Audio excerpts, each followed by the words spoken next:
OK, let's, before we move on to today's games, let's talk about one of tomorrow's games, or tomorrow's big game, if you like. Of course, it's the Women's European Championship final.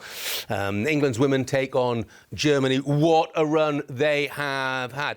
I just want to talk, though, Michael Dawson, a little bit about specifically their manager, Sarina Wiegman, the tactical nous she's shown.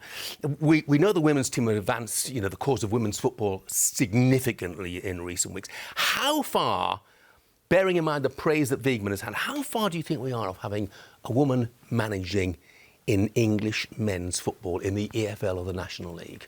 It's getting closer. I really, really believe that. And I think England this year in the European Championships, I think you see the crowds that have turned up. We talked about in Barcelona last season, we get 80, 90,000 watching women's football. That never happened in English football. Now I think this summer what's happened, they've been taken notice. Will you agree with that, Sue? The fans, they're turning up. I think Sarina, what she's done as a coach, I look at the way she conducts herself. She's got that, I suppose, arrogance, you would say, where she stands there, she demands, she's tactically very good. The way that England, the players have dominated this tournament so far. Spain, yes, was a little bit close in the quarters. You thought it could have gone either way, but I don't think it's a million miles, Jeff. I mean, you look at Emma Hayes at Chelsea. There was rumours of her maybe going into men's football as the manager. I don't think it's a million miles away. I really don't. Do you think so? The fact that management in itself has changed. The fact you don't need to get out on the training field and demonstrate what the players have to do. You don't need to shout. You don't need to bully.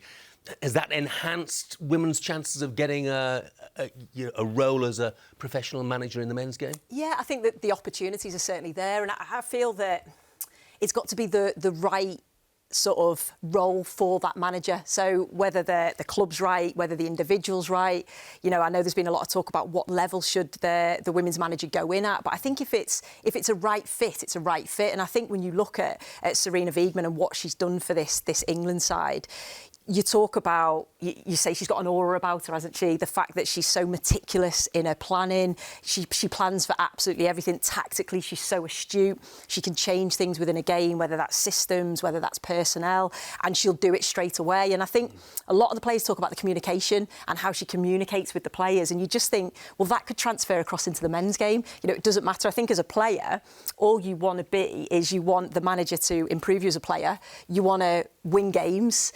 And you want to be spoken to in the right way, and she can do all of that. I think that's been impressive for me watching the games. I think, not only the standard of football and the quality that we've seen. I mean, you touched on the Spain game, Dorsey. It was absolutely magnificent. It was great to see. And that's where I found that, as a manager, you're coming in, you're keeping that togetherness in the squad, and you can see it after every game. It's becoming more evident, and I feel that you've touched a good point there, Sue. Is that I think the way we're going with the women's football, it's brilliant to see, and there's a manager there that certainly, well, the stats speak for themselves. So she's got the respect. You can see that the way she conducts herself, the way all the players look to her. She demands. And you have to. It doesn't matter, like you said, Sue, it doesn't matter if it's women you demand of men in a change room. You go out and tactically, if you send a team out to win and you put them up in the right formation, shapes, you can move, you go out to do a job. And we all know and if I you think get that winning is the games... thing, isn't it? Like, all it takes is for someone to sort of make that crossover and they start getting results and getting the respect from managing a men's side. But tactically, if it's right and the training's right with other coaches as well, no one cares, do they? Yeah. You just want the right person, whoever that is, to get results for you. And I think the fact she's been there as well and done it, she's got that experience. She's done it with the Netherlands in the home tournament. She's gone and won the tournament. So I think that was why England were like, we need her here. So, yeah, she's certainly one, I think, that could cross. But I just feel there's so much pressure, isn't it? Because I think when it's the first one to do anything, there's a lot of pressure and exptation. And I suppose you could say it's a gamble, but...